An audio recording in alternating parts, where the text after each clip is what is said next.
Okay, well, welcome my entrepreneurs to the Financial Inclusion Program. Week number 5, we have one more left. This is a program of 6 sessions. So we want to first thank Union Bank for their generous support. And this is done in partnership with New Economics for Women and the USC Dornsiv Office of Experimental and Applied Learning. So welcome entrepreneurs, we're gonna get started. I want to remind all participants it's a safe place to learn, to ask questions. If something pops up and you don't want to forget, please put it on chat. And then when you get a chance, unmute yourself, put your hands up. We have here our USC students, our mentors. We have Flory from Union Bank. I have Ana Sofia, our coordinator, and myself, Sarah Rubalcaba, your instructor and facilitator. Very happy to be here with you today. Today's session is about marketing and social media and about finding your channels of distribution for your particular business. One of the things that I always like to say in housekeeping is if I'm running a PowerPoint or a speaker is running a PowerPoint, I usually have my camera present if I want to take a picture of something that I don't want to forget. So that's just a tip that I've done in the past when I'm looking at a speaker. Also, take notes. Make sure you have a notepad and a dedicated notebook for your entrepreneurial experience that you'll continue to learn from and use as a resource.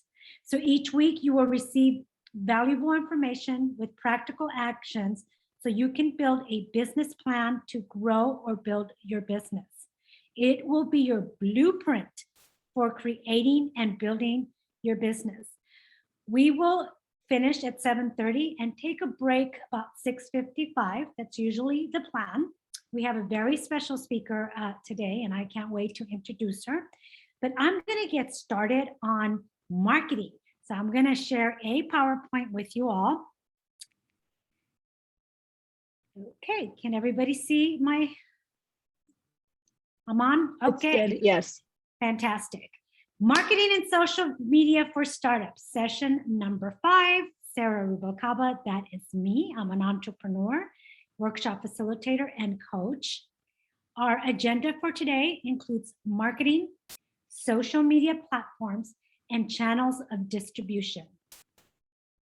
What is marketing? It is basically the action or business of promoting and selling products or services, including market research and advertising. Marketing, your marketing plan is a tool, and it's something that you can make part of your business plan. It is also in your marketing plan, you want to include, if possible, a marketing budget and a marketing strategy.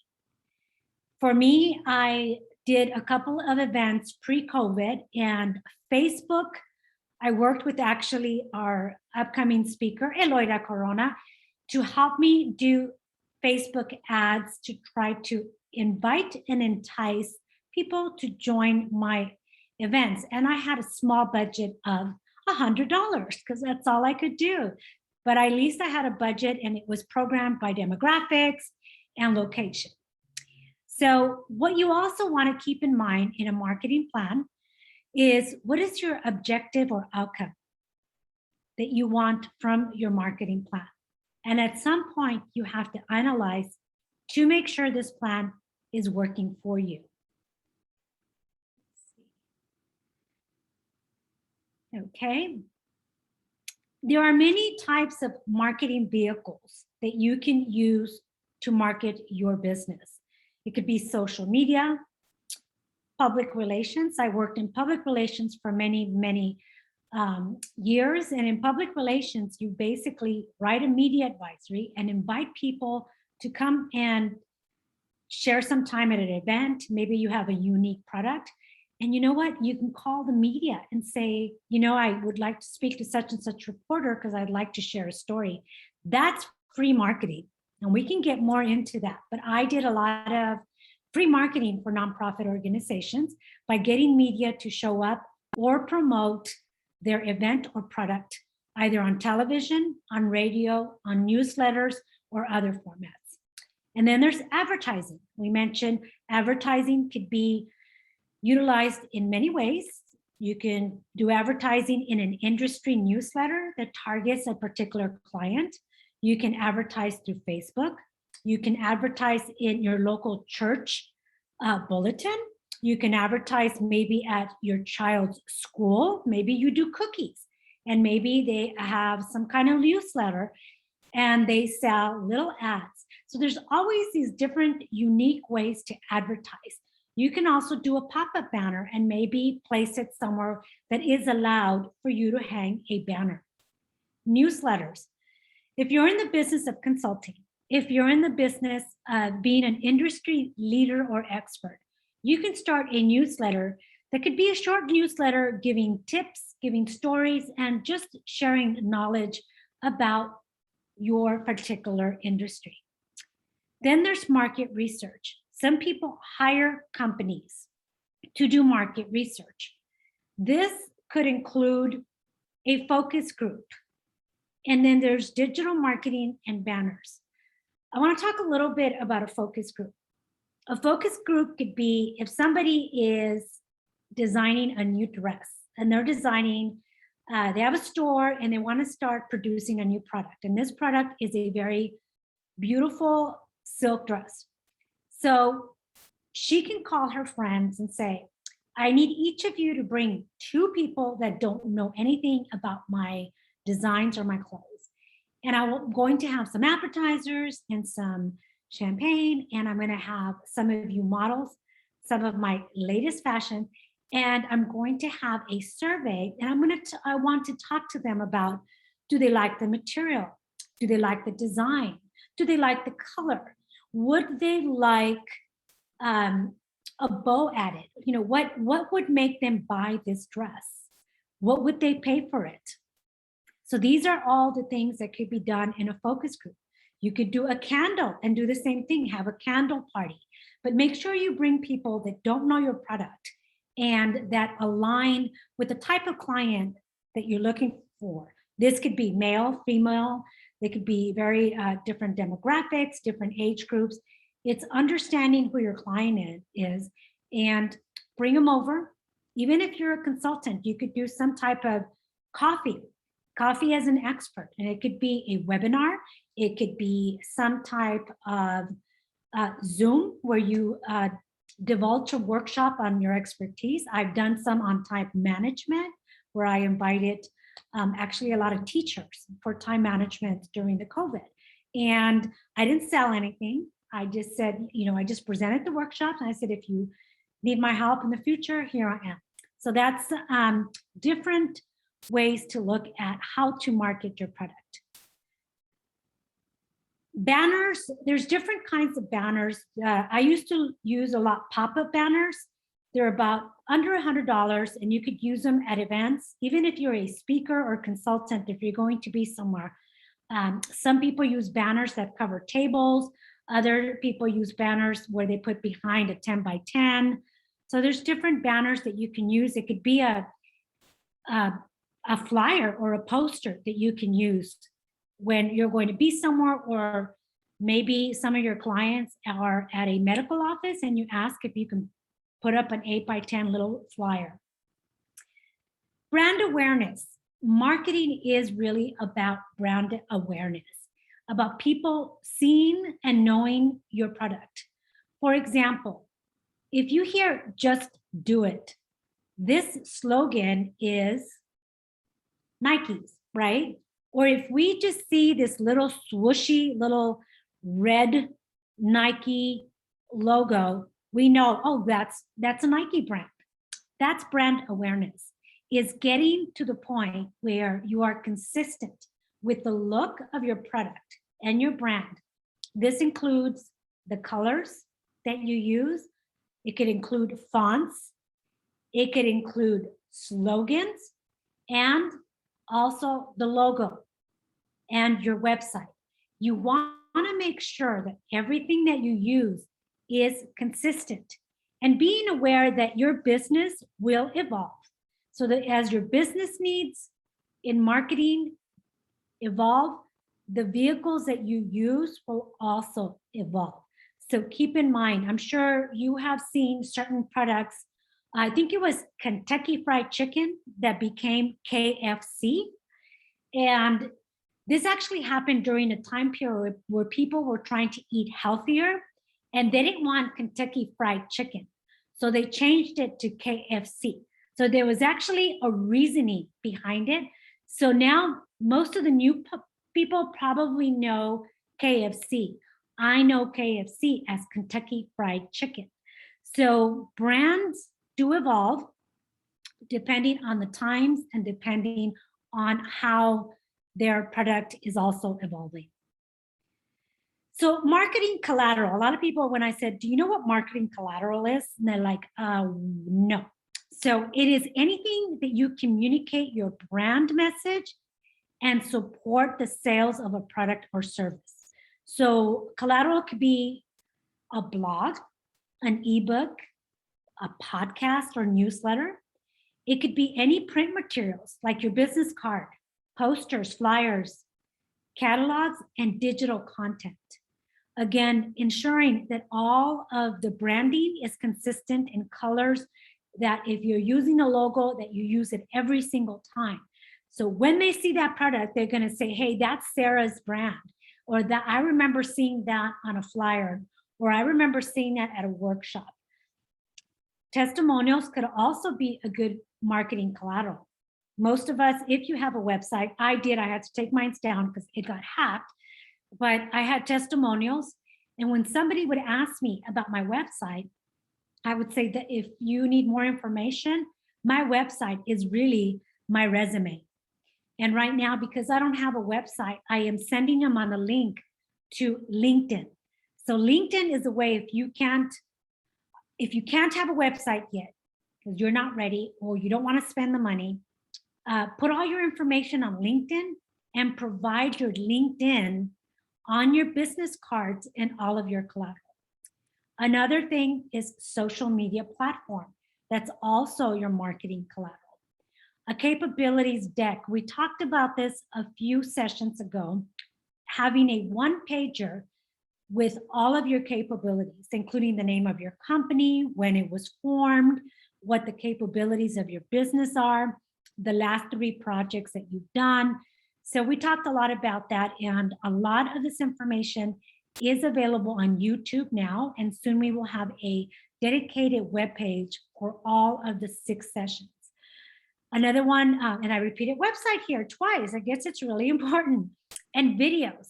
I want to share a little bit about videos because people sometimes say, oh gosh, I see people doing great videos, and some of the videos are professionally done, but you could sit and maybe trade something or somebody to help you do a quick video and say, hi, my name is Sarah Rubalcava, and I'm just starting a new design in candles. Here are some of my samples that today I'm going to offer a 25% for candles that you purchase after this video. You do some kind of video, it could be fun, it could be with all your collateral and all your marketing. It has to say something about you. Who are you as a business person?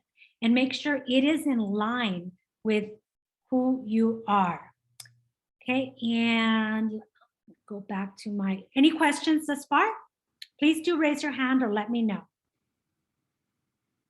So that's marketing collateral. It's anything that is utilized to communicate your brand message and that supports the sale of your product or service. Here's a couple of marketing phases. First, you want to identify your business goals. Then you want to, number 2, compile your value proposition. You want to do maybe some customer surveys to make sure the product that you're thinking of selling or engaging is in fact something that the customer wants and that the customer will purchase. And understand the interesting points of your business. What is unique about your business? Number 3, develop a marketing plan that is unique to your business. And are you getting a good ROS? For many people in marketing, ROS is your return on investment. If you invest $1,000 and you profit an additional $1,000 the month that you invest $1,000, your return on investment was $1,000. So you can sometimes measure it by seeing if any of your sales have gone up. Sometimes your sales may not go up, but the brand awareness, it takes a couple of years, I would say 2 to 3 years, to start getting more and more phone calls. That's how long it's taken most people, most entrepreneurs that I know, to establish themselves. So be patient, do it right, set your plan in motion. Don't compare yourself to somebody that's been in business for 5, 10, 15 years. Know that it does take a couple of years to establish yourself and making sure that you do profit along the way. Phase 4 is use tools such as a survey to analyze your plan. Just as I mentioned about a focus group. You can do a focus group in your own home, in a small office. I mentioned last week, some of the libraries actually rent or even for free for 1 hour, you can utilize a conference room and you could do a survey there. You could do a focus group, make it fun, make it interactive, and really learn about the client that you want to target. And phase number 5 is continue to evaluate your plan. As mentioned earlier, as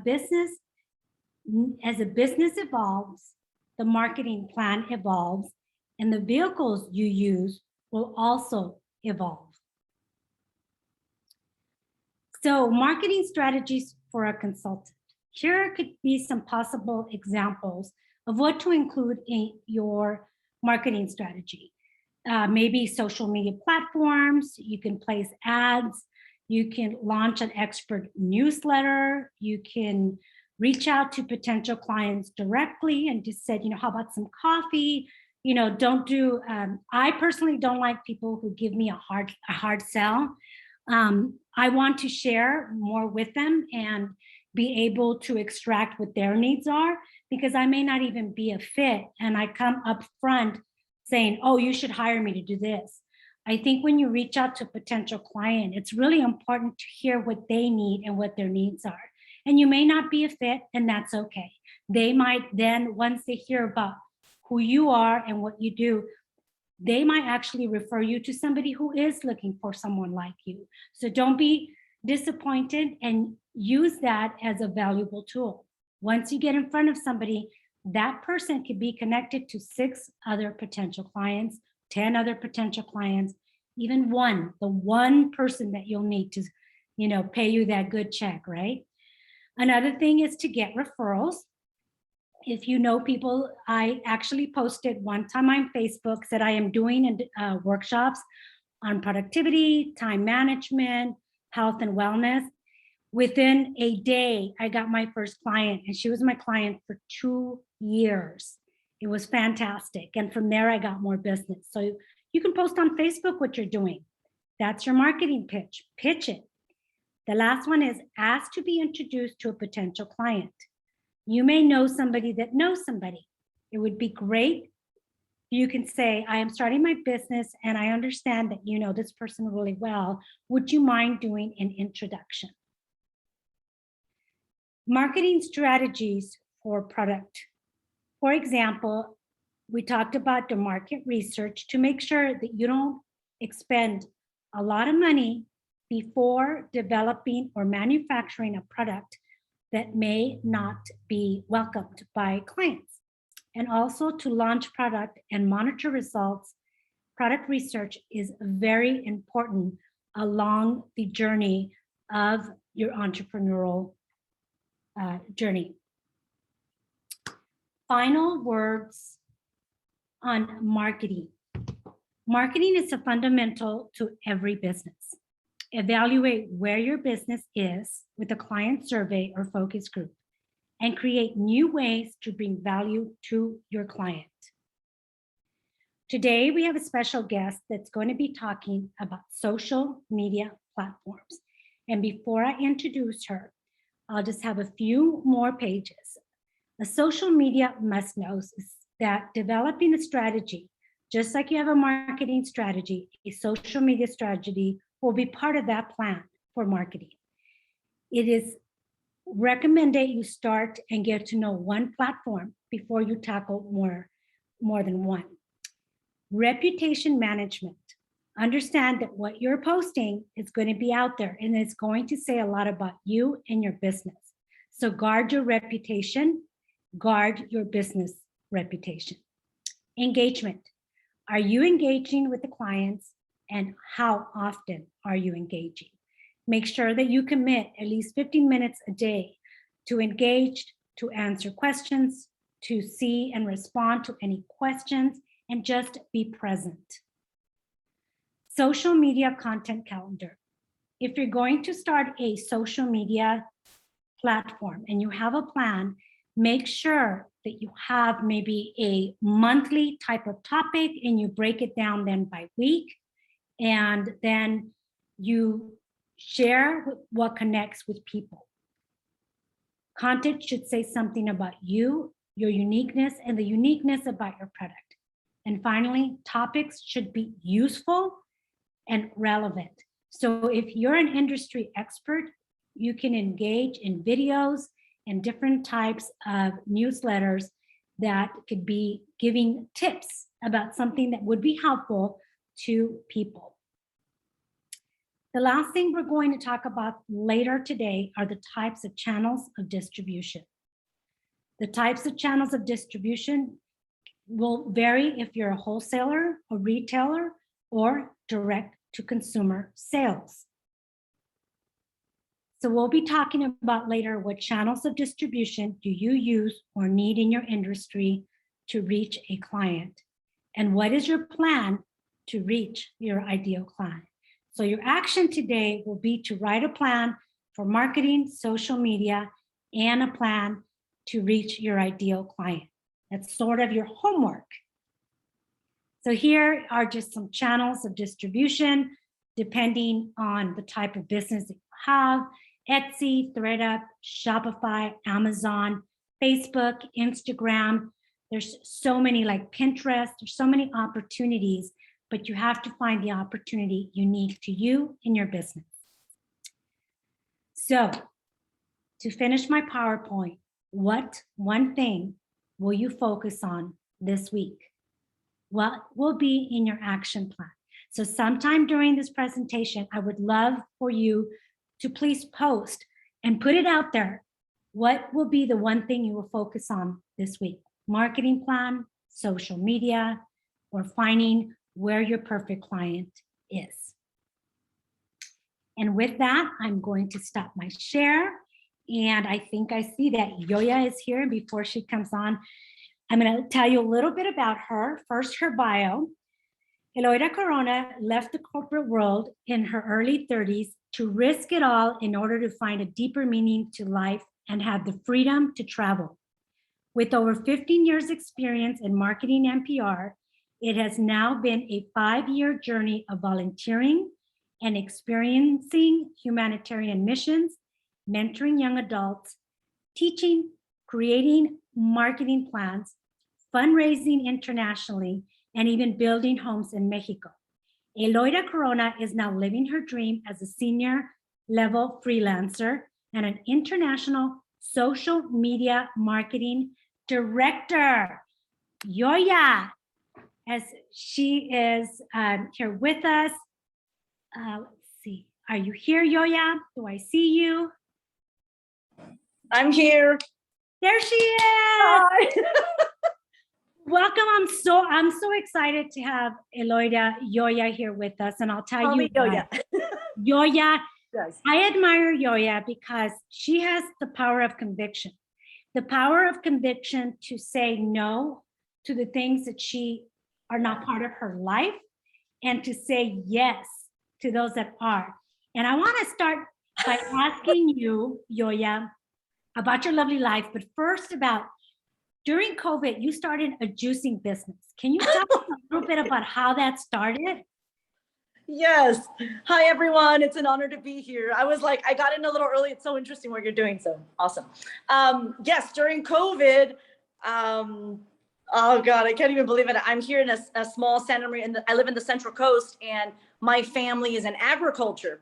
So during COVID, I come from a juicing family. We all love to juice, and we farm strawberries. And when COVID hit, a lot of people, couldn't go to the grocery store to get produce. So I had people calling me, yo, yeah, can I get strawberries from you, carrots, celery? And I'm like, well, yeah, because they didn't want to go to the grocery store. So then I just thought I'll come up with like a produce juice box and just throw everything that I juice in a box. And I started off with family and friends, and then it took off, and I had to stop it because I just felt the need to answer to the community. And my family is like wholesale in agriculture. So they sell to Costco, Whole Foods, Walmart. I'm a freelance social media director with agriculture connections, and I love to eat at good restaurants. And people just started reaching out during COVID. So like Sarah said, you never know who you connect with. So I started doing this once a week, responding to my community because of COVID, and created the produce juice box. And I actually I just stopped it this month to take a little break because it's been so much work, but it was so much fun. And just like that, I started a produce juice box little business on the side. So yeah. And how did you market that business? Only on social media, no website, nothing. I've been working my social media platforms. I just posted one photo and said, you guys, family and friends only. And it took off. And then I created a basic little, because of the experience, I created a basic little website, very clean, very minimal, of just the steps one through 3. When do I deliver? What's in the box? How much it is? Pay here. That's it. Using all social media. So I went from making an extra $1,200 to $2,000 in a month based on however I want to respond. I could shut it off or turn it on, and I strictly run it on social media. So yeah, it was so easy that's why I'm laughing, because I wasn't even supposed to do that. It just kind of happened. I wasn't going to say no to travel money. And I think that's great. And for our entrepreneurs here, that sometimes you don't think you're going to get into a business and it just lands on you. And, I know, Yoya, that you have done a lot of social media. Tell us about some of your clients and how you started and what changed, how did that evolve for your clients once you started working on them with social media, and what platforms did you use? Okay, well, when I first started, I was so ignorant, naive. I was doing mission work, left the CFO business, agriculture, left to go find true meaning to life. I came across this woman from the UK when I was in South Central doing missionary work, and she explained, I've been doing social media for this is my 12th year doing it. And she started explaining how the social media platforms worked. I had no idea. I remember telling my sister Veronica, hey, can I borrow your Facebook? I need to log on and see what this is all about. So then I jumped on Facebook, and I kind of learned the basics. So then my first client was actually Paul Brockman. You guys can Google him, 55,000 dresses. He's Guinness World Record. He totally took off. I started doing his social media, and he was my first account 12 years ago, and I was getting paid for it. And I remember telling my family and friends, I was doing missionary work, because when you do missionary work, you kind of run on your own clock, you raise your own money. I started doing social media like out of my laptop, because back then the phones weren't so up to par. I literally had my little desktop, which I still have. It's this little Microsoft one. And I was working off of that thing and just posting for Facebook, not knowing anything. I didn't even know what CEO was, like the SEO was, how it feeds the Google. Ignorant. Started using the Facebook, and it just took off. And then my client, Paul Brockman, he's now 80 years old. At the time, he was like, I don't believe in social media. How does this work? I'm all, trust me, let me just try it. So I started just going on to YouTube channel, researching it, Googling, asking family and friends that knew social media, how do you do it? And it took off. And then next thing you know, Inside Edition, the Today Show, Good Morning America, we're all calling to interview Paul, to us based off of Facebook, because we had one person, his name is Charles Phoenix. Charles Phoenix found me on Facebook because I researched how to use hashtags, like which ones to use, how to use your location, and how to work the SEO, which I'll talk to you guys about. And just on Facebook, Charles Phoenix, it landed on his page. He walked in, we had no idea who he was. We're like, who's this guy? He was dressed really funky. He blew him up. The one person that walked in the shop, we're in South Central at a warehouse. He walks in, he does social media, boom, it just took off, sensation. And then when Paul Brockman had his first sell, then I tapped into Instagram, then Twitter, then Tumblr, then I was all going crazy. When he made his first $5,000 off of Instagram, he couldn't believe it, because grant you, he's 80 now. So this was 12 years ago. He was like, he was like, Yo-Yo, do whatever you want, because he sold $5,000 worth on Instagram. Then I got into e-commerce, Shopify. I had no idea what I was doing at all. And then now it's been 12 years later. And now I just train and consult clients on social media. So totally fell in my lap. I come from a family of entrepreneurs. So I was like willing to risk it. I'm like, you know what? Screw it. I'm just going to dive in and try it. And it took off, and I'm still doing it till this day. That's I awesome. hope I answered. Yes, and I want to make sure that throughout this presentation, that if anybody has questions, please do ask. Now, I Yes. know locally in the Central Coast, you've helped some of the local businesses that opened. I know that I went into a furniture store and that was your client. And we went somewhere else and that was your client. And everybody knew Yo-Yo. And I said, everybody knows you. So tell us a little bit of how you've helped these small businesses. Well, because I come from a small business family owned. My families came here from Mexico, migrated, became U.S. citizens, farming, worked our way up. So like I have a special love for like entrepreneurs and startups. So I kept getting on my LinkedIn account, which you all have to have LinkedIn. I'll talk on that. I kept getting approached by corporations to hire me. That's when I said, nah, I'm going to stick to small businesses. So when I moved back to the Central Coast, after about 8 years traveling and doing social media marketing and learning, I rolled to the Central Coast more as a professional now. Like social media was my jam. Like, I was confident about it. The Central Coast was so behind 5 years ago, 5 years today. They were so behind. When I got here, a lot of my family and friends own businesses. And I'm like, dude, have you guys considered doing social media? They're like, oh no, that doesn't work for us. I'm like, in the next 5 years, do your homework and research. It's going to take over. So I just started the places I like to shop and the people that I know, approaching them like, hey, I'll give you a 1 hour consultation and I'll show you why you should have social media. And I wasn't trying to be salesy because I don't want to like attract the wrong client. I like it to be organically. It's kind of how I flow. So anybody that I came across that I saw that was family-oriented small business, I'm like, dude, if you want to take off, I can train you how social media works 1 through 10, and then you can hire anybody to run it for you. Having an account manager is the easiest, but knowing the game is what's most important. So then I just started helping them, and it all went referral basis. One referred another. I had a waiting list, and I was like, oh shoot, because I won't do more than 5 clients a month because of my lifestyle and because I like quality versus quantity. So I would only do 5 clients a month, and it was all referral basis. One client referred me. They're like, wow, your social media looks so good. How did you do it? Oh, Yo-Yo's training me. And then I started to go from there. And then I trained an agency locally here. And it was all word of mouth and referral in the community. But I made the first step of offering. I'm like, hey, if I could suggest, you should get in social media now, because in 5 years, it's going to be nothing but social media. And now my clients, and they were like, totally shut me down. Like, nope. I'm like, give me 1 hour, a free consultation. I give them 1 hour on why it's important. I'll show you 1 through 10, then you can decide. And if you ever decide in the future, you have your manual. And then that was it. That's how I kind of took off. So I love it. And I love that you said something about, you went for corporate, but you figured your passion and your heart was with small businesses. Yep. For those entrepreneurs that are here, it's important that you find your niche.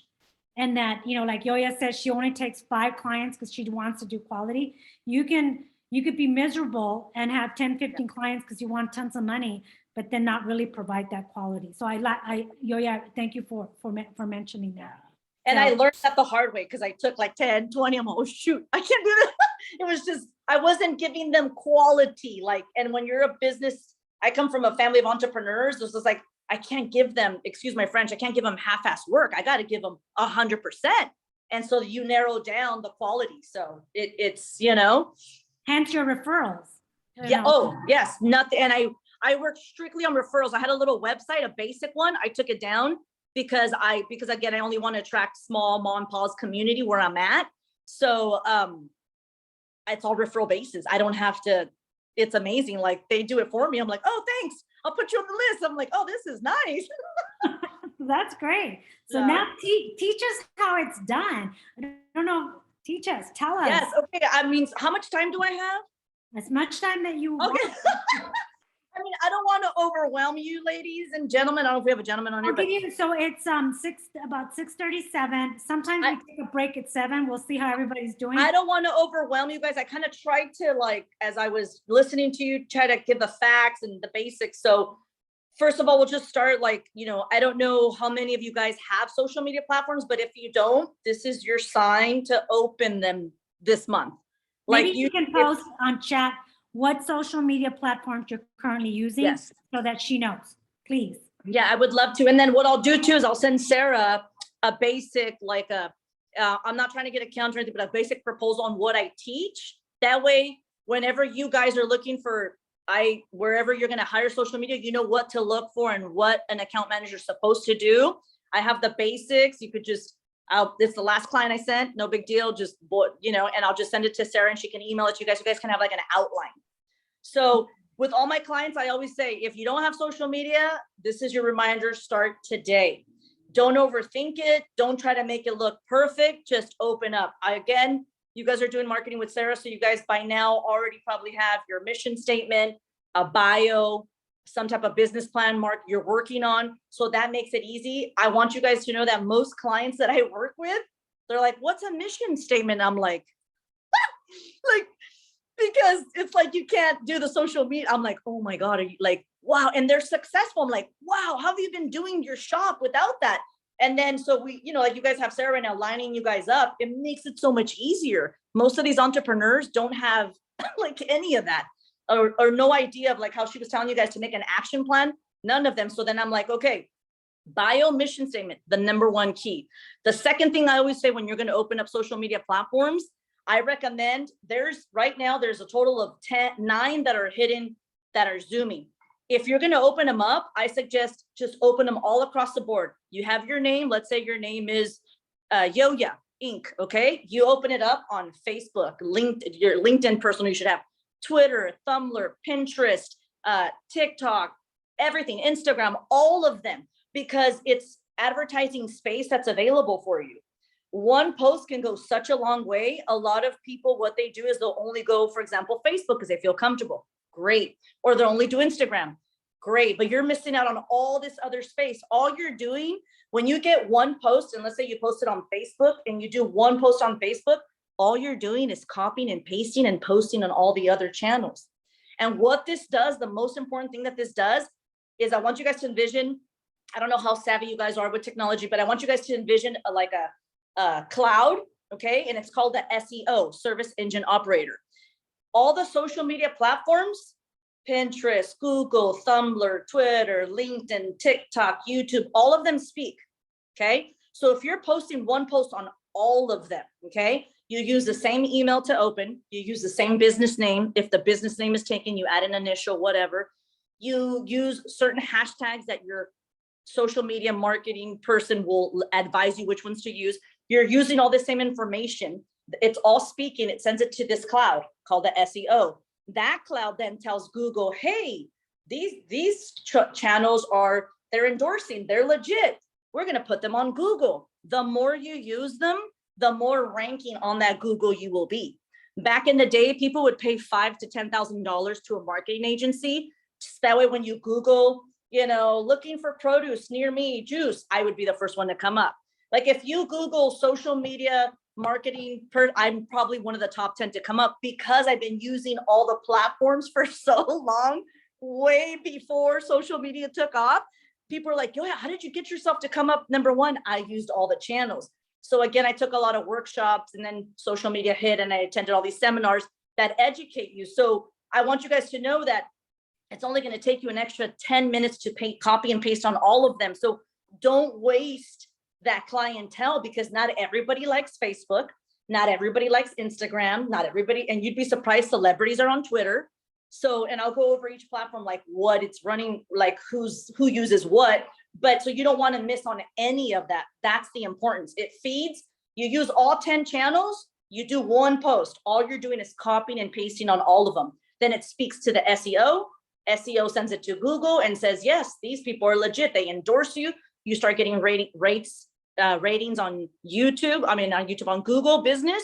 Then you can tell people, hey, write me a Yelp review, write me a Foursquare.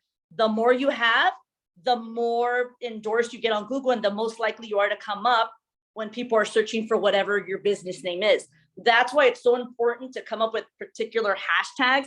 Hashtags are not just because they're hashtags, they're particular for marketing reasons. So it's important you use the right hashtags, and then also create your personal hashtags that you want to take off, because eventually those are all feeding the SEO, and then it kind of creates momentum. Charles Phoenix, back to my client, that's how he found us. He Googled something about dresses and Paul Brockman came up and he's like, who's this guy? Clicked on it. I had all his channels set up. I had Facebook, his Facebook business, his Facebook page, Instagram, Twitter. I had LinkedIn set up for him. Very important. YouTube with cheesy videos. Like the content wasn't, I look back, I'm like, oh my God, the content wasn't even that great, but I was running all the channels. So that's the importance. Don't miss out on the channel. I know you think, oh, Facebook's only for older people.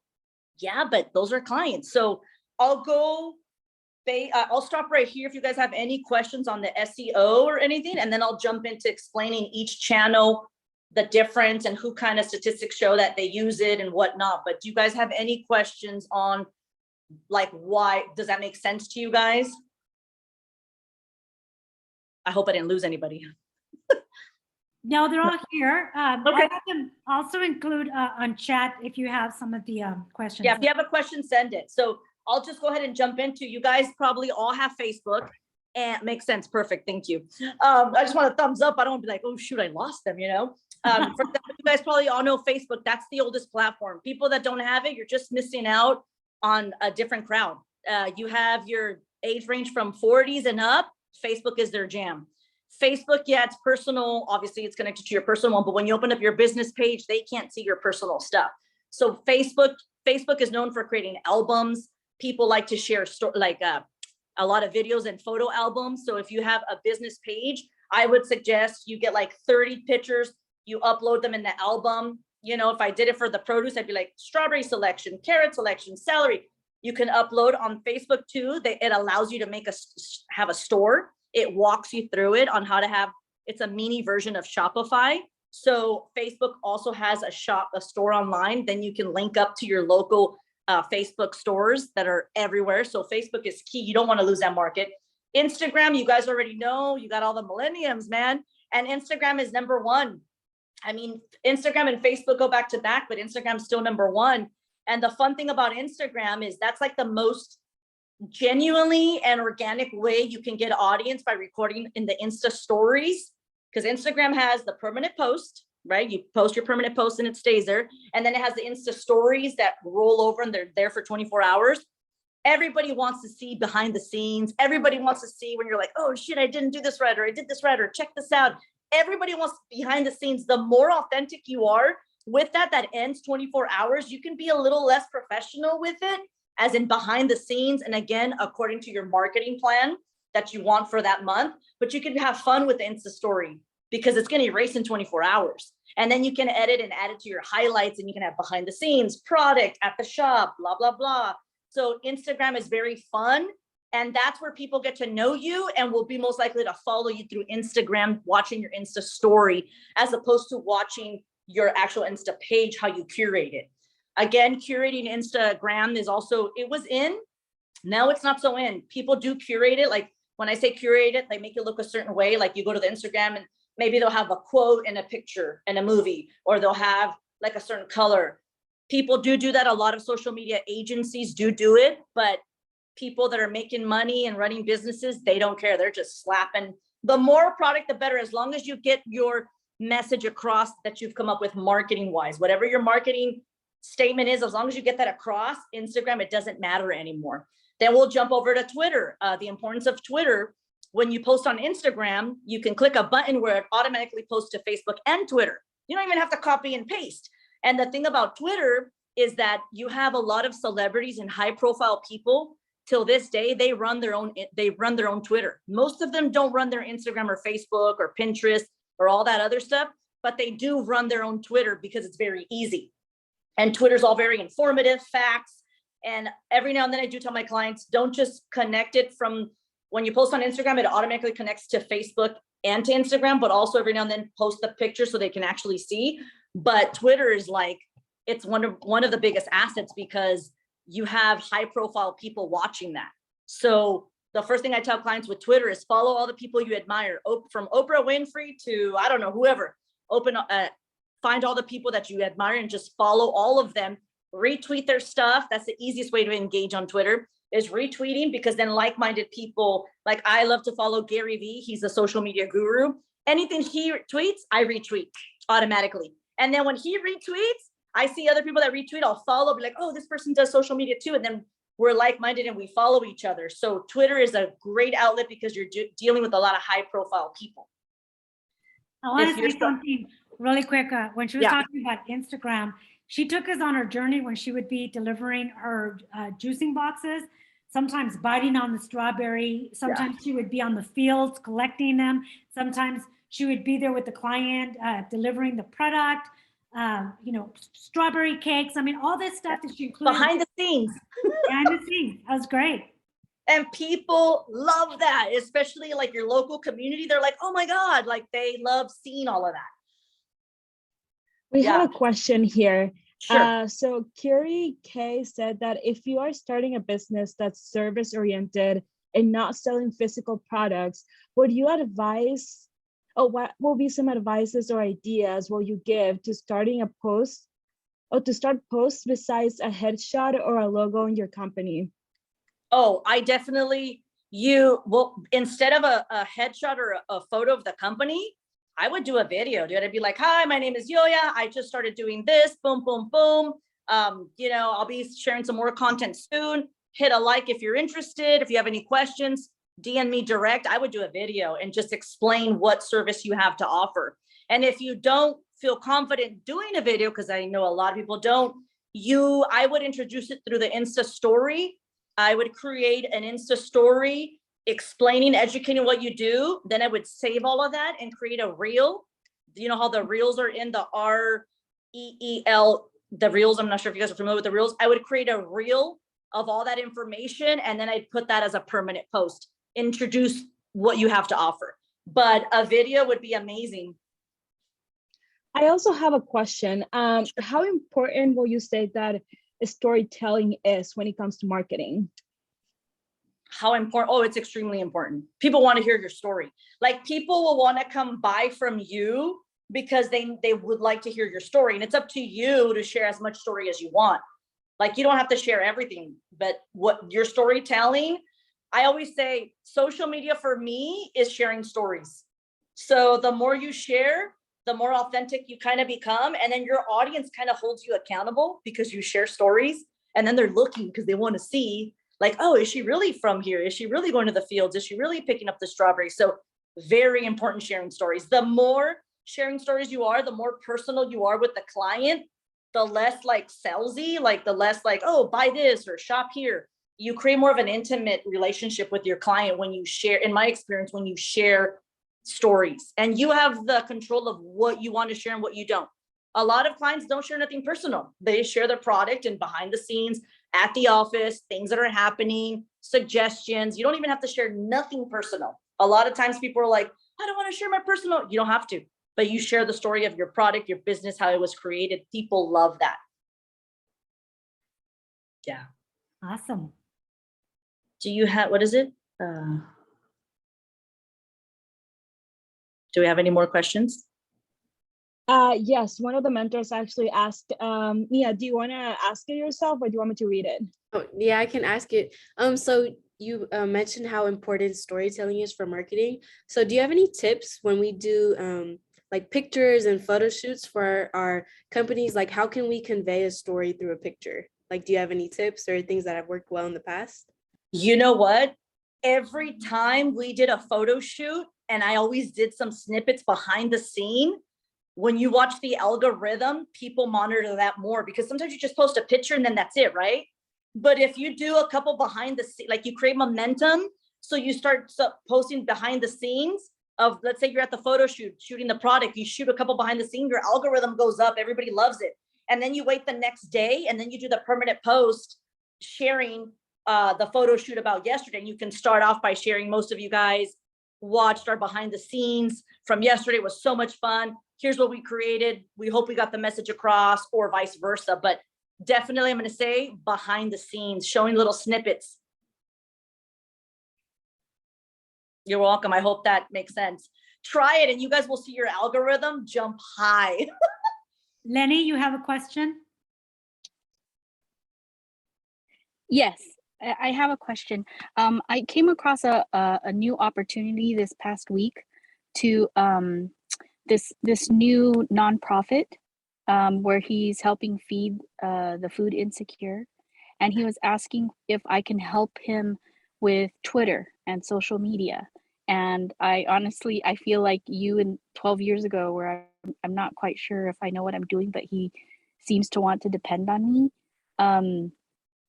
I wanted to know if you have any advice, like, Oh my God. should I go ahead and Do it. Yes, do it. I will email Sarah my basic phase of what I go over and what you should know.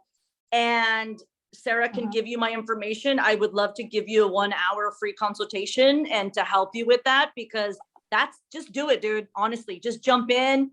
There's so many resources I can give you of where to go and how to find if you have questions. But yeah, I say do it.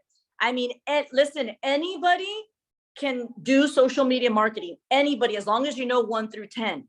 Then creating the content and curate, like creating content behind the scenes, getting attention, changing it. As you start doing it, you start kind of creating your own style of social media, and then your creativity starts going.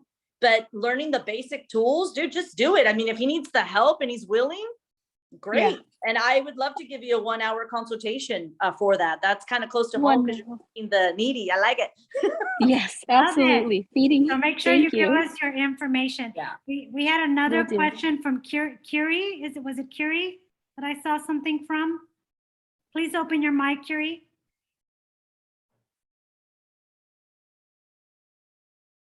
Sorry. Well, her question is basically is that if you have any recommendations on what times to post on social media, you know that is what? most effective. It's going to vary on what your product is. Nobody's going to want to look at desserts in the morning. It depends what your service is. So if it's something health-wise, body, mind, and spirit, absolutely early in the morning or late at night, because that's kind of right now the minimal. But if anything else, it kind of really depends on what your product is. So if you want to share what your product is, I'll give it to you, right? I can give you based on my, but right now, algorithms before 9 a.m. is bumping, right between lunch 12:30 and 1, and then after 6 o'clock. But that changes like the stock market.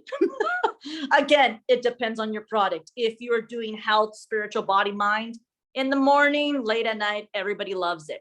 Anything else, it just kind of depends. What I normally do with the client is I'll try the different hours that I see that are trending, and then I'll watch the algorithm, because every social media platform gives you insights. And then I'll watch, I'm like, oh shoot, this client gets a lot of attention during this time. And then I'll just stick to that. But it's like the stock market, it varies. But what doesn't change is early in the morning, because people are forced to watch it, because the algorithm, when I turn off my phone, wherever I left off, that's where it stays until I turn on my phone and hit that refresh.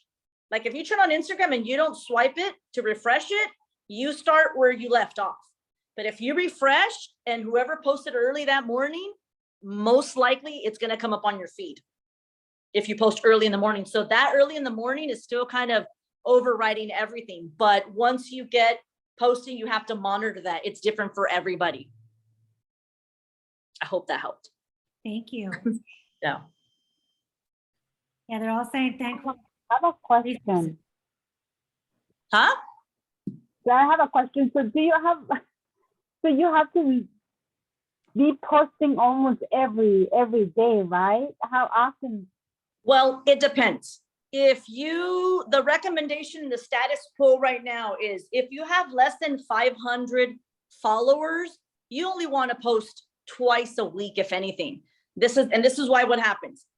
If you only have 100 people and you're posting every day, they're going to get tired of seeing it because of the algorithm.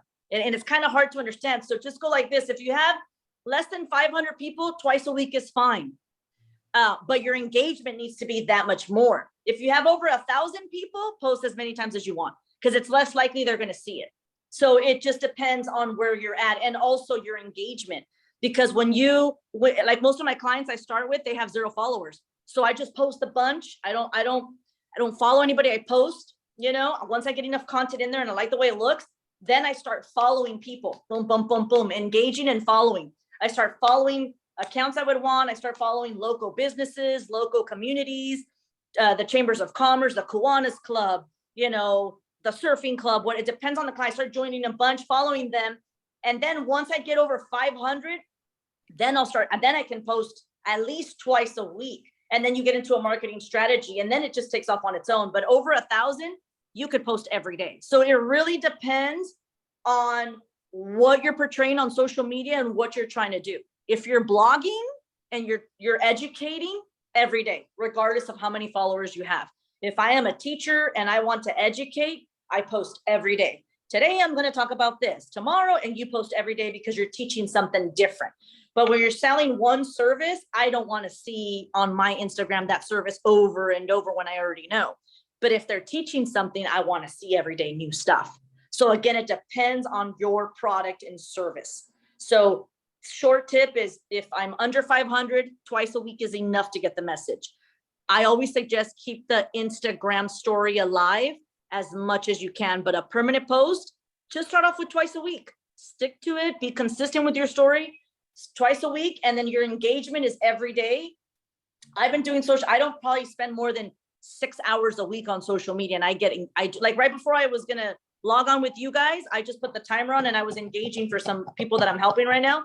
Engaging, and engagement means following like-minded, following through hashtags, following new ones, and then unfollowing some that I don't like.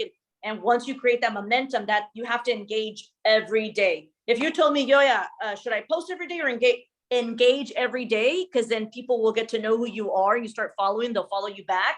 And if you start off posting just twice a week, that's already good, dude. And you'll get the rhythm of it. You'll start feeling it. Like, you know what?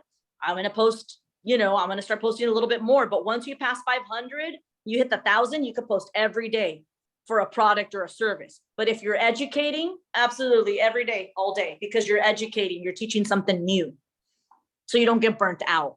And then you have that much more content. Like I tell my clients, sometimes they're like, I don't have enough content. I'm like, give me your phone. I can get 30 pictures and I can screenshot that. You could screenshot videos and create content out of that. You don't need to hire a whole cinematographer or a photographer when you're starting out. You have product already and content you can use that you might just have to edit a little bit, trick it out, and you can use that. And you just come up with your plan and you be consistent with that. And you'd be surprised, like, then you start getting creative. You're like, oh, okay, I want to do this. And you look at your page, and you kind of start going from there. So less than 500 followers twice a week is enough to get the message across, because you're putting it on all the channels. It's working for you. And then engaging every day. Over 1,000 people, post every day. Doesn't matter. It's your plan. Most of my clients I have, let's see, I'm trying to think. I have some that are kind of like 4 days a week. That's kind of what works for them. I have some that are daily posters. I have some that are 2 days a week. So I have from 2 days a week to 4 to 5 to daily. So it just varies again on your business. I hope that gave you guys an idea. I hope I didn't go off the top. All right. Well, we usually take a break about this time, but I think we should keep going unless you need a 2 to 3 minute break to take a. It's up to you, ladies. I'm on your time, so. We like Yoya's energy, so let's go. Let's go. All right. Let's go. Keep it going. Take it. It's because I do social media. That's what I do. It's part of my gift. We all have gifts, we all have gifts. Okay, we'll keep going. So I talked about Facebook. I talked about Instagram. We're going to talk about Google. I bet you most of you don't have a Google business, anything on Google. Setting up your Google business is important. You get a Gmail, you set it up, you upload 30 pictures. You don't have to upload any more unless you're copying and pasting what you're on your content. But Google is important because that's how people, if you're a restaurant, you have to have Google. Any type of food, or you have to have Google, or a shop, a store, because people will Google you. And if you don't have like your picture on there, it walks you through it. Google walks you through, you put your picture on there. Sometimes you Google businesses, you're like, oh, wow, look, they have their nice picture and all their social media channels. They opened up a Google. You open up a Google, you set up your business, you just copy and paste all your information on there, and then you could Google yourself and be like, oh, wow, look, I look professional. It'll be your picture or whatever you want. You put all your social media platforms on there and you're on Google. And then now people can Foursquare or Yelp. I always tell my client, open up your Google, we all know 10 people. Call 10 people and say, hey, I just opened up my Google. I'm trying to have everybody come try the empanadas for my mom's restaurant on Thursday. Please tell 10 people, give me a rating on Yelp. You copy, you send them the link. They do give you a Yelp or a review. You work that, then that automatically puts you in a certain category. And then when people are looking up your business, they'll be like, oh, look at the reviews, and you want to be somewhat genuine. You don't want anybody to make it up. You want people that that know your work ethic, know what you're doing. It's mostly always family and friends, I know which family members I'm not going to ask, and I know which ones I am. So, and say, hey, give me some reviews. And that is a really big help with the Google business and the Google. It used to be Google Plus, but now it's Google Business. So it's very important because it ties in Foursquare and Yelp reviews. Super important. And again, it's feeding the SEO. I talked about Twitter. You guys get you have a lot of high profilers on there that you'd want.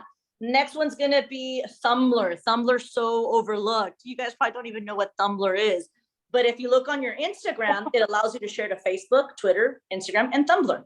Tumblr was created for illustrators, librarians, which if you guys don't know, librarians are geniuses. Librarians, illustrators, and bloggers. And a lot of producers and directors use Tumblr. It's a very eccentric platform. You'll see a lot of art, illustration, messages.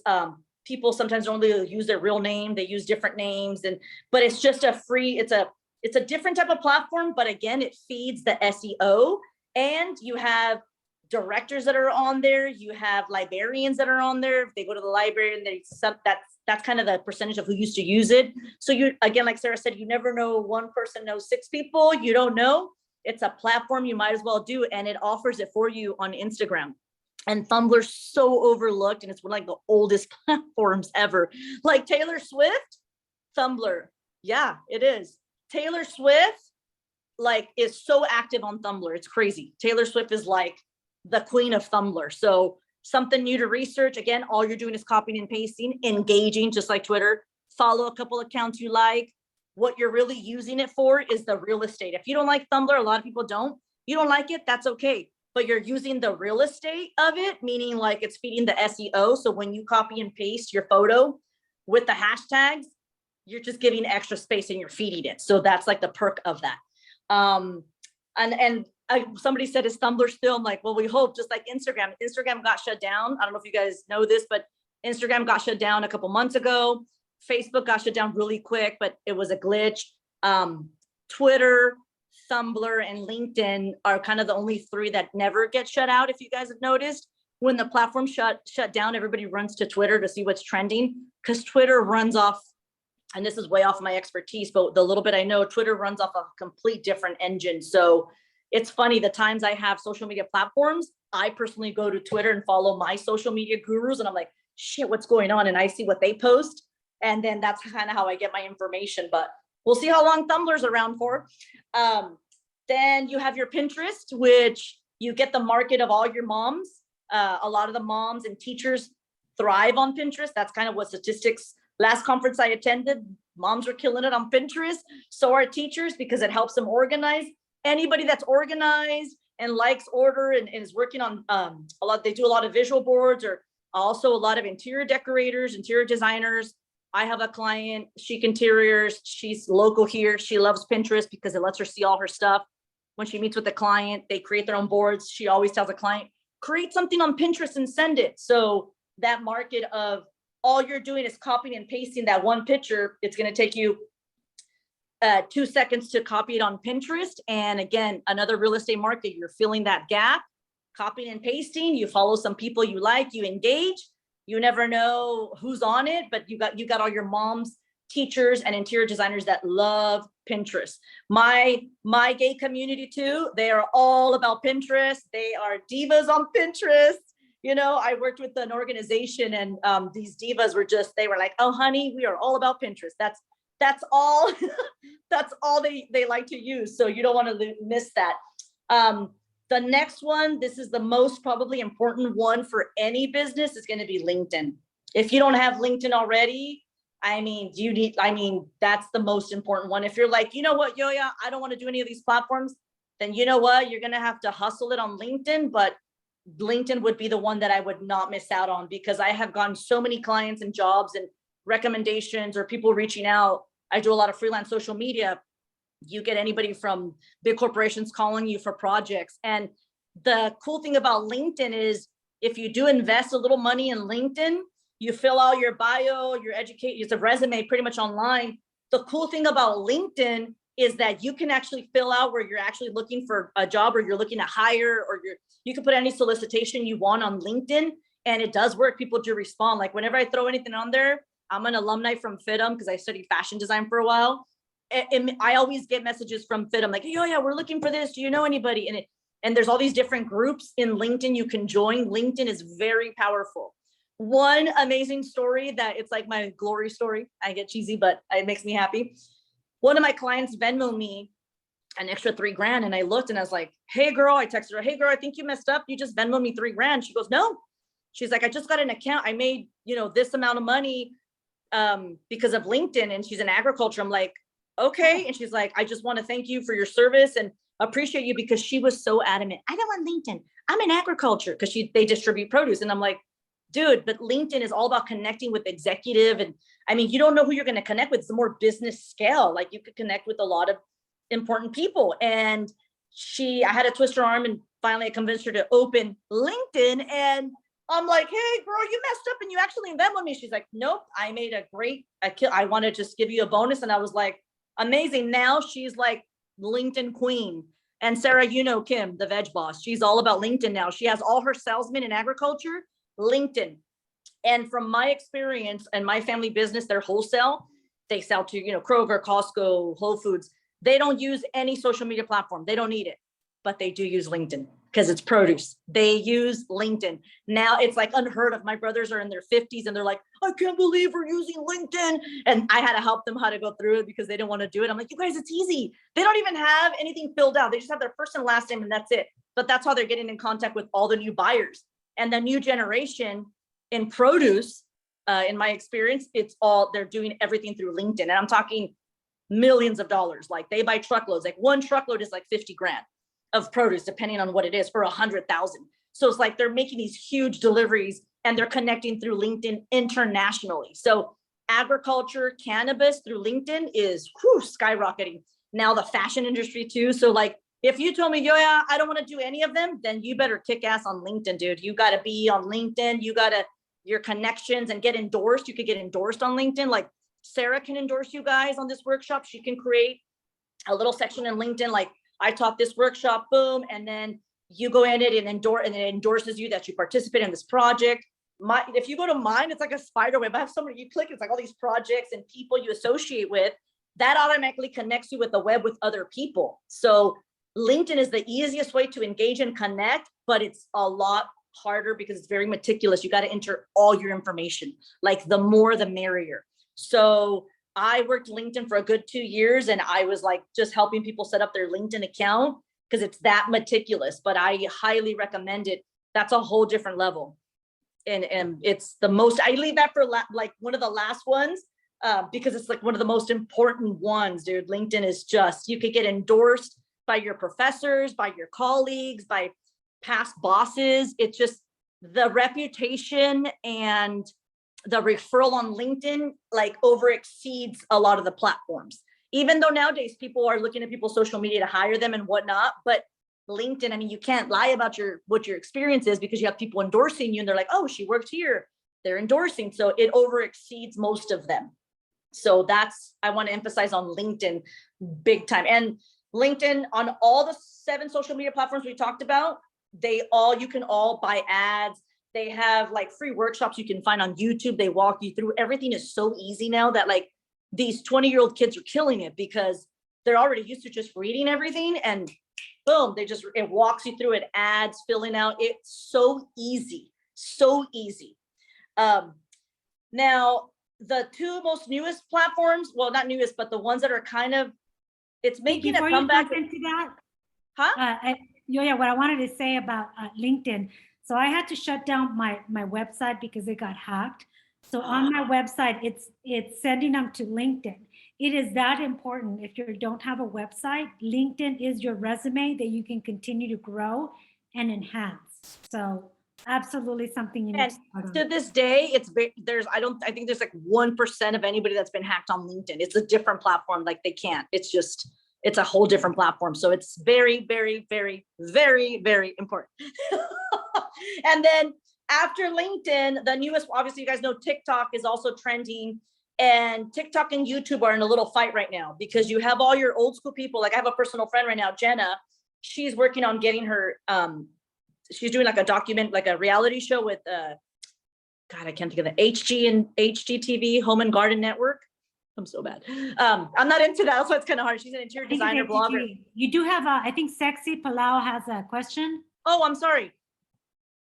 I'm Or she bad at. said, this is dope information on Tumblr. Now, thank you, Yoya. Your energy is fire. Yeah, you're welcome. Hey, I'm glad you guys are. I was like, man, I'm gonna give them so much information. They're probably gonna be like, slow down, but you know. So TikTok and YouTube right now. So YouTube, one of my friends, she's working on her documentary with Home and Garden Network, which is huge. And YouTube, it's just, if you're gonna educate and teach and you have demonstrations, just upload videos on YouTube, dude, because it's not gonna go anywhere. And TikTok and YouTube. So TikTok, of course, it's taken off, but TikTok's kind of hard because you want to keep it professional, but you want to have fun. So you have to be picky on the TikTok things you do. But if it's something you could do with your product, like a cute song and you drinking a juice and you're promoting the juice, cool. But you want to be very careful with TikTok. Business, I mean, and it works. I mean, I think if you have the right account manager that knows how to say, okay, give me this content, you watch it, okay, I approve. And as long as you approve it and it kind of matches your brand and message, then use it. But if not, like YouTube and TikTok are the last ones you want to worry about, like, because they require a lot of videos and a lot of live feed and a lot of your energy. Like TikTok and YouTube, people want to see you. They don't want to see your workers. They don't want to see behind the scenes. They want to see you, what you're doing, what you're about, and what your story's about. So if you don't have the fun, then don't even do it. Yeah, I talked earlier about reputation management and being Yes. careful what you post. So Sexy, do you have a question? Because I see your hand is up. Is that? Yes, so I wanted to ask more about Tumblr because I am on here and I don't know what the heck I am doing. Well, I what do you want literally just joined as you spoke about it.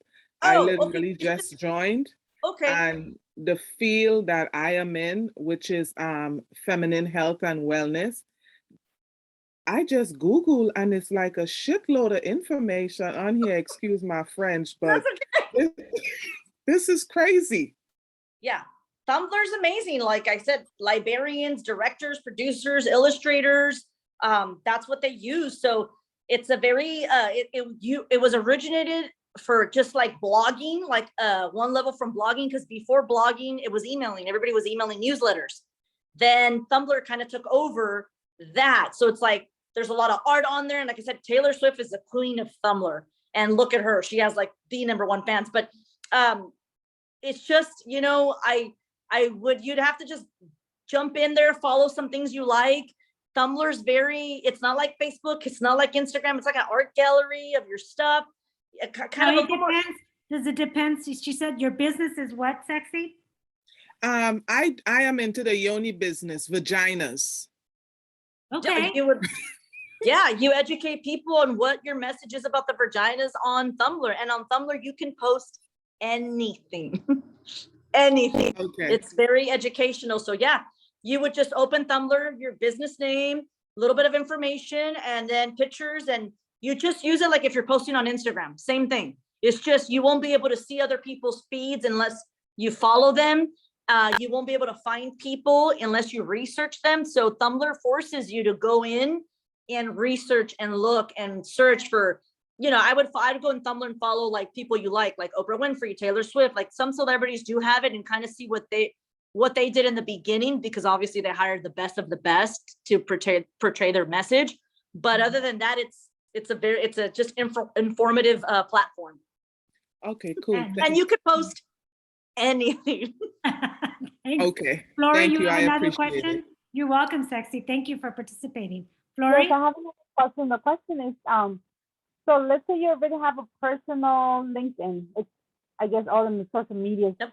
So let's say you create a new business. Do you have to create a new?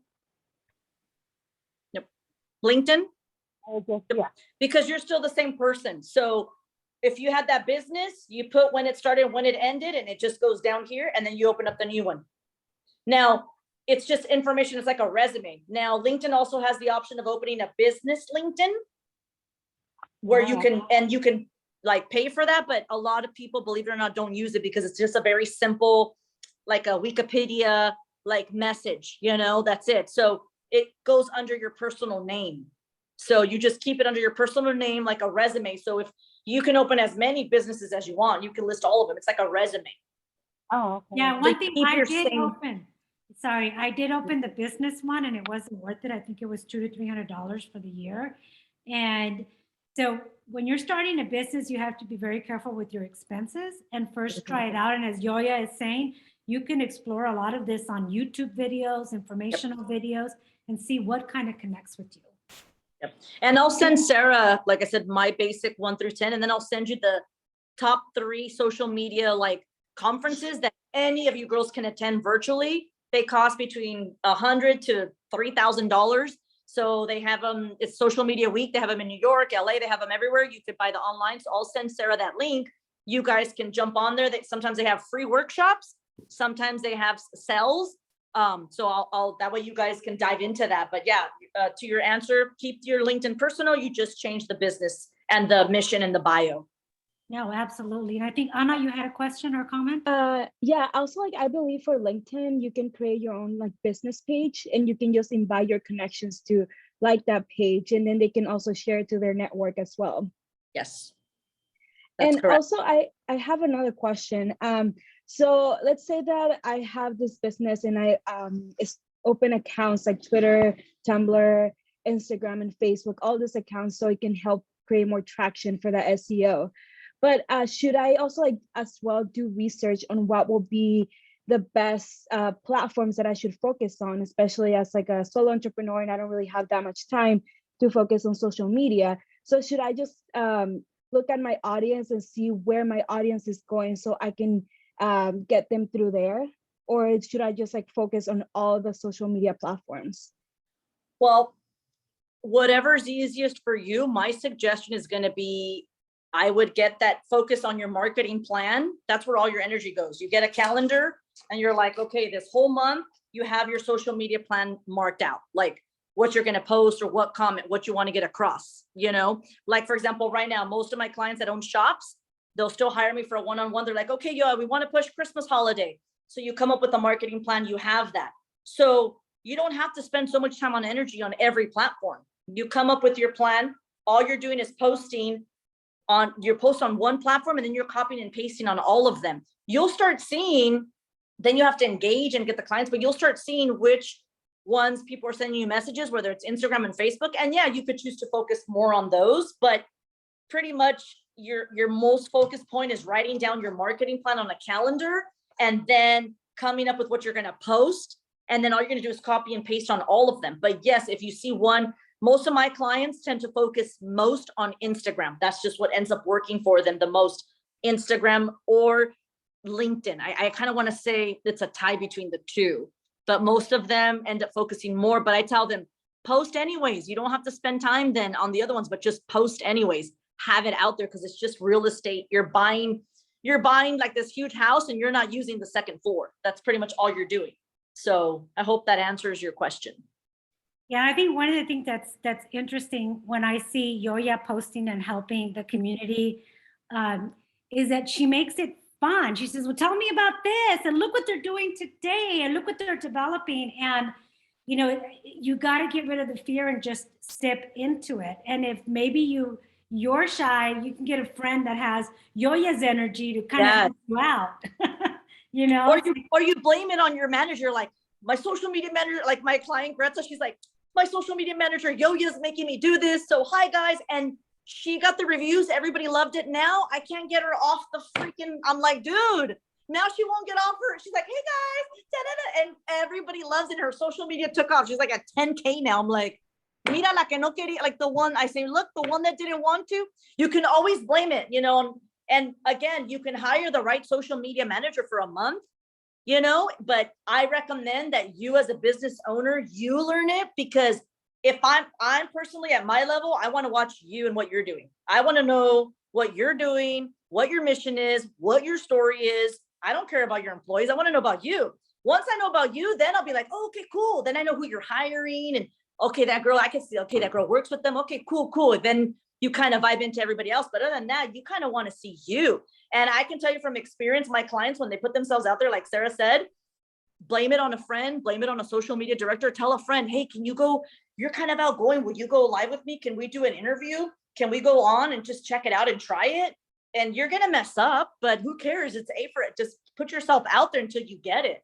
So people want to see you, man. That's all I can say. It, you know, before, when social media first hit, like 12 years ago, you could have an account manager. Nobody knew. Like I was posting for people, I had counts. Nobody knew it was me doing it. But now, as of like 5 years ago, para acá, this way, everybody wants to see the owner. They want to see who's running the show and why and what they're doing, because that's what, it's that connection. It builds a relationship, right? And That's they get right. to know, it's like, they get to follow you. As part of the session one day, we were talking about people will sometimes buy from you, not because of your product, but because from you. And actually, Veronica Corona, your sister, came on, and she told a story on how she started her own business. Oh yeah. Because the client said, I am giving you the business for you. Yeah. And so I think this I remember when she called me crying, she's like, oh my God, because she thought, I'm going to lose all my clients. I'm like, sister, you're such a badass. Like, people are dealing with you. Like, I know, like, when I would go around to her business stuff, how they would treat me is a reflection if they like her or not. So some of the clients were like, oh, your sister. I'm like, dude, like, I remember her crying. She's like, I can't believe it. And that gave her the strength to just go for it, you know? She's a boss. Like, oh my God. Hashtag boss babe. Boss babe, total boss babe, you know? She always gives me a hard time. She's like, you know, open up an agency. I was like, nah, I like my circle. Like, the only reason I'm on here is because of Sarah. Like, again, how she said, you never know who you know, is I'm like, I'll do it for you, but I don't normally do this. I like the one-on-one. I like community. I like organic. I like running into somebody at the store, or I go in there and I take up, that's how I get a client too. I went into a shop and I liked the cutting board. I took a picture of it and she's like, did you just tag me? Is this you? Oh, I tagged you. Yeah. I do social media for a living. So I made it look easy. She's like, can you train me? I'm like, absolutely. Like, that's my clientele. Like, that's what I like, you know? So and again, it works for me. So everybody's different. You find your learning curve, but the main thing is just not to be afraid and do it. What I love about Yoya is she brings her passion and her energy because she loves what she does, and she targeted on a niche, which is helping small businesses. And I think once you find that, when we talked about earlier about who is your client, what is your channel of distribution, don't do something that looks good for someone else, because someone else won't be you. So I think the reason Yoya always has this great smile is because she's doing what she set herself out to do. And I love that, to talk about right now about entrepreneurism, that you're very disciplined. Like, said, okay, I can't get started until I do my yoga, until I do my meditation. Yep. Then she goes surfing. And so she's got to do her thing. So when I asked a question when we started these sessions, it's like, why do you want to be an entrepreneur? What kind of lifestyle do you want? Like Yoya said, I'm only going to take on this many clients because I got to surf. I got to do this. I got to do that. So what kind of lifestyle do you want? And that has to be incorporated into all of this. And share it. She shares her stuff on social media, and that's how people connect with her. She's walking on the beach, you see pictures. She's surfing with the goat, she takes video. So people have all these connections to her for different reasons, for different hashtags. And it's so eclectic. Oh my God.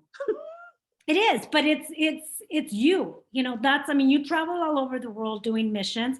That was how you got started. Yep. And you're still doing that. And like you said, if you see the money flow, and you could be doing your social media somewhere else because you chose that lifestyle. And I wanted to share that part of entrepreneurism is understanding, even if this is your side hustle or this is your only income coming in, make sure that you include your authenticity.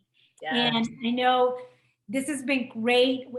We're coming up to our final hour. So thank you, Yoya. It has been an honor to have you. I am honored that you're very busy and you're here with us. I'm sure everybody enjoyed it. So thank you, thank you, thank you. You're welcome. Good luck to everybody. And like Sarah said, I think the hardest part is once you discover your lifestyle, trust me, you won't go back to the old. You'll be like, fuck that, I'm staying at this. It's so much fun. I will email you my thing and my phone number. So share it. Thank you, Yoya. And thank you, everybody, for being with us on this session for marketing and social media for the financial entrepreneurial program. We'll see you next Tuesday. And next Tuesday, we're going to be talking about being business ready, legal contracts, knowing your credit score and loans, and how to put an action plan into your business plan. Goodbye, entrepreneurs. Thank you, everyone. Have a good night. Good night, everyone. Good night.